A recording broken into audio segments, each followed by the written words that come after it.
নমস্কার, আমি তো লিলি। আজ তোমাদের সাথে একটা অন্যরকম ভিডিও ভাগ করে নিই, যেটা হচ্ছে আমরা তো সকলেই মা, বলতে পারো এইটা অভিজ্ঞতা থেকে শেয়ার করছি। তার কারণ হচ্ছে আমার মনে হয় একটা বাচ্চার সাথে একটা মায়ের যে সম্পর্ক, মানে তাকে বড় করে তোলার একটা সুস্থ যে হেলদি সম্পর্ক হয়, তার কিছু টিপস থাকে। সেগুলো যদি অ্যাপ্লাই করি, একটা সুস্থ সবল আমরা পরিবেশ বাড়িতে তৈরি করতে পারি। তাহলে চলো তোমাদের সাথে ভাগ করে নিই সেই 5টা টিপস। একটি স্টুডেন্টের জীবনে আদর্শ টিচার সেই হলো কিন্তু তার মা। আর সেই মায়ের ভূমিকাটা কি সেটাই একটু তোমাদের সাথে ভাগ করে নিই। তাহলে চলো আমরা আমাদের সন্তানের সাথে কিভাবে একটা হেলদি রিলেশনশিপ গড়ে তুলতে পারি এবং তাদের মনের খাতায় একটা গুড টিচার হিসেবে মায়ের নামটা প্রথম রাখতে পারি। সেরকম প্রথম নাম্বার 1 টিপস, নাম্বার 1 হলো সকলকে খুশি করতে যেও না। সকলকে খুশি কখনো করাও যায় না, জানো তো। ওই সকলকে খুশি করতে গিয়ে আমাদের একটা টেন্ডেন্সি আছে সেই রেসে ছোটাছুটি করা, আর ওই ছোটাছুটি করতে গিয়ে আমরা আউটবাস্ট হয়ে সন্তানের উপর সেই ছাপটা ফেলে দিই। একটাই কথা মাথায় রাখতে হবে, আমি যখন মা হয়েছি আমার টপ মোস্ট প্রায়োরিটিটা আমার সন্তানকে দিতে হবে। নাম্বার টু হচ্ছে তুমি তোমার সন্তানের জীবনটা মাছি করবে না মৌমাছি করবে, সেটা তোমার ডিসিশন। কেন বললাম মাছি মৌমাছি? মাছি দেখবে যত নেগেটিভ আছে ঠিক নেগেটিভের মাঝখানে গিয়ে ভিড় জমায়, আর মৌমাছি দেখবে যত নেগেটিভ জিনিস থাকে তার মাঝখানে যে পজিটিভ জিনিসটা থাকে, মানে ধরো একটা ফুল, নেগেটিভের মাঝখানে একটা ফুল ফুটে আছে, সেই ফুলে গিয়ে মৌমাছি বসে। হতেই পারে তোমার বাচ্চার হ্যান্ডরাইটিংটা একটু খারাপ, তুমি মাছি হয়ে সারা দিন ওটা নিয়ে পড়ে থেকো না, তাতে সম্পর্ক খারাপ হয়। বরং মৌমাছি হয়ে তোমার বাচ্চার পজিটিভ দিকগুলো নিয়ে তাকে পজিটিভ ফিল করাও। কারণ তোমার কাছে ওই মাছির মতো ব্যবহার পেলে বাচ্চা যত বড় হবে সম্পর্কটা তত খারাপ হবে।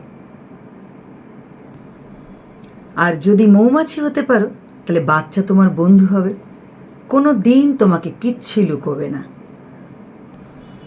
3 নম্বর টিপস, নিজের যত্ন নিতে শিখতে হবে।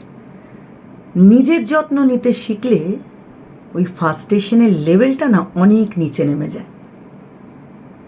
তুমি বাচ্চাকে পার্কে নিয়ে যাচ্ছ, তোমার বাচ্চার জলটি নিয়ে যাচ্ছ, তোমার জল নিচ্ছ না কেন? যদি মনে হয় 2টো বোতল ক্যারি করতে অসুবিধা, একটা বড় ব্যাটল নাও, সেই বড় ব্যাটলের মধ্যে তোমাদের দুজনের জল একসাথে নিয়ে নাও। কারণ আয়নায় নিজেকে সুন্দর দেখতে কার না ভালো লাগে বলো তো? তাই নিজের শরীরচর্চায় নিজের জন্য 15 মিনিট টাইম রাখো। 4 নম্বর টিপস কি? প্রমিস। বাচ্চাকে শেখাও আর 5টা খেলার মতো প্রমিসটাও একটা খেলা, যার নাম প্রমিস গেম। ওটাকে গেম বলো। সকালবেলা ঘুম থেকে উঠে বাচ্চাকে বলো আজ আমরা প্রমিস খেলব। বলো আজ প্রমিস করছি আজ তোমাকে আমি একদম বকাবকি করব না, আর তুমিও আমার কাছে প্রমিস করো যে কোনো রকম দুষ্টামি বা কোনো রকম জেদ তুমি আজ করবে না। আর যদি আমরা দুজনের মধ্যে কেউ এই প্রমিসটাকে না মানি তাহলে কিন্তু উভয় পক্ষের পানিশমেন্ট হবে। এটি যদি করতে পারি আমরা, দেখবে বাচ্চার একটা সুন্দর অভ্যেস তৈরি হয়ে গেছে, তার সাথে সাথে বাড়ির পরিবেশটাও বদলে গেছে। আর তোমার বাচ্চার সাথে সাথে তোমার পাশের বাড়ির বাচ্চাটাও কিন্তু এই অভ্যেসটিকে ফলো করার চেষ্টা করবে। 5 নম্বর টিপস কি? 5 নম্বর হচ্ছে বাচ্চার ইমোশনকে প্রাধান্য দাও, গুরুত্ব দাও। সাপোজ তোমার বাচ্চা খুব ভালো ড্রয়িং করে বা গান গায় বা খুব ভালো ডান্স করে বা ইনস্ট্রুমেন্টের প্রতি খুব ইন্টারেস্ট আছে, তুমিও ইন্টারেস্ট দেখাও, তাকে কোনো টিচারের কাছে দাও।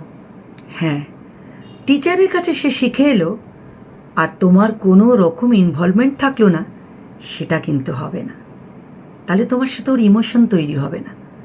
যখন ও টিচারের কাছ থেকে শিখে এলো, তুমি সঙ্গে সঙ্গে আসার পর বলো, আজকে কি শিখলে?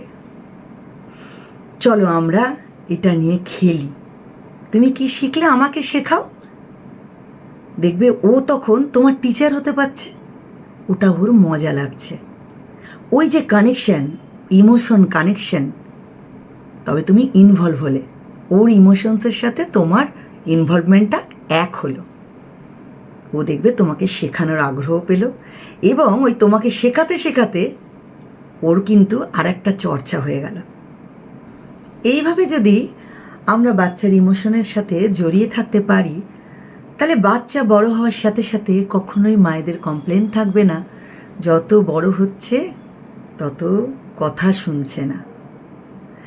আশা করব ভালো লাগলো ভিডিওটা, অভিজ্ঞতা থেকে শেয়ার করলাম। যদি ভালো লাগে তাহলে আমাকে অবশ্যই জানিও, তাহলে এরকম বাচ্চাদের নিয়ে কিছু অভিজ্ঞতা তোমাদের সাথে আমি শেয়ার করে নেব।